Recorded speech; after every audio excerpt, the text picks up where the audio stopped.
Hello everyone, ఈరోజు వీడియోలో ఇంట్లో ఉన్న వాటితో సోడా వేయకుండా ఒక మంచి స్నాక్ రెసిపీ చేసి చూపించబోతున్నాను. ఇది అప్పటికప్పుడే చేసుకుని తినొచ్చండి.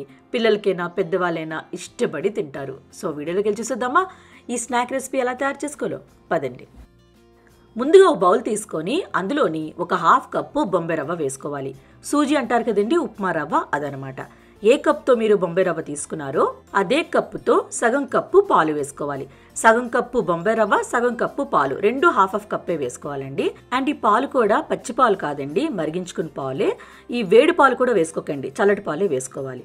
సో పాలు వేసిన తర్వాత ఇదంతా ఈ రవ్వలో బాగా కలిసినట్టు చక్కగా కలుపుకొని మూత పెట్టుకొని ఒక 10 నిమిషాలు అలా పక్కన పెట్టేసుకోవాలి. 10 నిమిషాల తర్వాత చూడండి, పాలు మొత్తం డ్రై అయిపోయింది కదండి. ఇప్పుడు అడుగు నుంచి ఒకసారి బాగా కలుపుకొని ఒక మిక్సీ జార్ తీసుకొని ఈ రవ్వ అంతా ముందు వేసేసుకోవాలి. ముందు రవ్వే మిక్సీ చేసుకోవాలండి. అలాగే ఒక 4-5 యాలకులు వేసుకోవాలి. మంచి స్మెల్ వస్తుంది, టేస్ట్ కూడా బాగుంటుంది. ఇప్పుడు మిక్సీ చేసుకోవాలి. వాటర్ ఏమి యాడ్ చేయకుండానే మిక్సీ చేసుకోవాలి. మిక్సీ చేసిన తర్వాత మీకు చూపిస్తున్నాను చూడండి, ఇలా అనమాట. ఇప్పుడు బెల్లంని గ్రేట్ చేసుకొని వేసుకోవాలి. హాఫ్ కప్పు బొంబాయి రవ్వ, హాఫ్ కప్పు పాలు తీసుకున్నాం కదా, హాఫ్ కప్పు బెల్లం గ్రేట్ చేసుకొని కూడా తీసుకోవాలి. బెల్లం వేసిన తర్వాత కూడా మిక్సీ చేసుకోవాలి. వాటర్ ఏమి యాడ్ చేయకుండానే మిక్సీ చేసుకోవాలి. మిక్సీ చేసిన తర్వాత మీకు చూపిస్తున్నాను చూడండి, ఇలా అనమాట.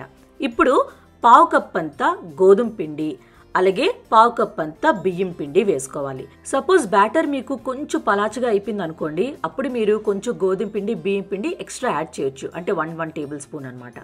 అలాగే కొంచెం పావు టీ స్పూన్ అంత ఉప్పు, హాఫ్ కప్పు పాలు వేసుకొని మళ్ళీ మిక్సీ చేసుకోవాలి. మీరు ఒకసారి స్వీట్ చెక్ చేసుకోండి. మిక్సీ చేసిన తర్వాత సరిపోలేదనుకోండి, ఇంకొంచెం బెల్లం మీరు యాడ్ చేసుకోవచ్చు. మీ టేస్ట్ ప్రకారంగా మీరు స్వీట్ వేసుకోవచ్చు. సో ఇప్పుడు ఈ బ్యాటర్ అంతా ఒక బౌల్లో షిఫ్ట్ చేసుకున్నాను. చూడండి, బ్యాటర్ అనేది ఇలా థిక్గా ఉండాలన్నమాట. అప్పుడే ఈ స్నాక్ అనేది పర్ఫెక్ట్గా వస్తుంది. మీరు వీడియోలో చూస్తున్నారు కదా, ఇలా అనమాట. సో బ్యాటర్ వేసిన తర్వాత ఒక 2-3 నిమిషాల పాటు స్పూన్తో చక్కగా కలుపుకోండి ఈ పిండిని. బ్యాటర్ కన్సిస్టెన్సీ అనేది ఇలానే ఉండాలన్నమాట.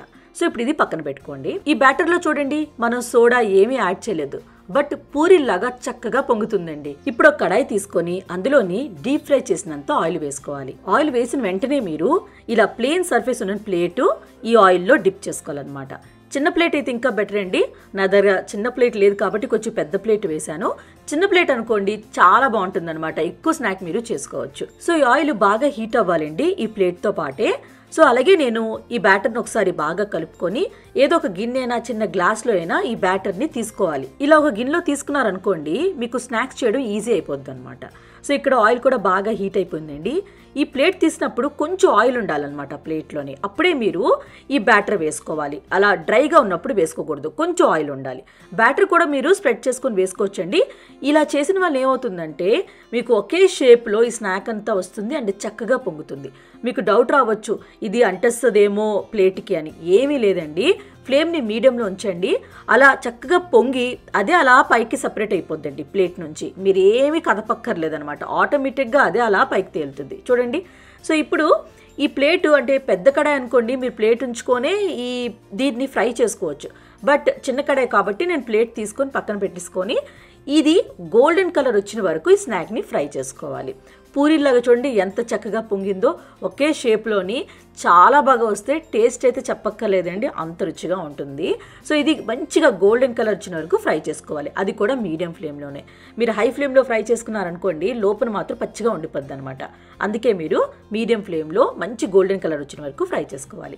సో ఇలా గోల్డెన్ కలర్ వచ్చేసింది కదా, ఇప్పుడు ఇది తీసుకొని పక్కన పెట్టేసుకోవాలి. అండ్ మీకు డౌట్ రావచ్చు, నెక్స్ట్ చేసినప్పుడు ప్లేట్ మళ్ళీ హీట్ ఎక్కాలా లేదా అని. అదేం అవసరం లేదండి, ఎందుకంటే ఆయిల్ బాగా హీట్ అయ్యి ఉంటుంది కాబట్టి ప్లేట్ వేసిన వెంటనే మీరు ఈ బ్యాటర్ని ప్లేట్లో వేసేసుకోవడమే. అంతేనండి. చూడండి ఎంత చక్కగా పొంగుతుందో. చాలా చాలా టేస్టీగా ఉంటుంది. తప్పకుండా ట్రై చేయండి. పిల్లలు కూడా ఇష్టపడి తింటారు. పిల్లలు ఎందుకండి, పెద్దవాళ్ళు కూడా ఇష్టపడి తింటారు. ఈవినింగ్కి మంచి స్నాక్ రెసిపీ అండి ఇది. అండ్ ఇందులో మనం మైదా యూజ్ చేయలేదండి, గోధుమ పిండి వేసాం కాబట్టి మంచి హెల్దీ కూడా. సో ట్రై చేస్తారు కదా, ట్రై చేసాక నచ్చిందో లేదో కమెంట్ బాక్స్లో కమెంట్ చేయండి. అలానే లైక్ చేయండి, షేర్ చేయండి. ప్లీజ్ కృతికా వంటల ఛానల్కి సబ్స్క్రైబ్ చేయడం మాత్రం మర్చిపోకండి. మనం నెక్స్ట్ వీడియోలో మీట్ అవుదాం ఇంకొక మంచి వీడియోతో. Bye bye.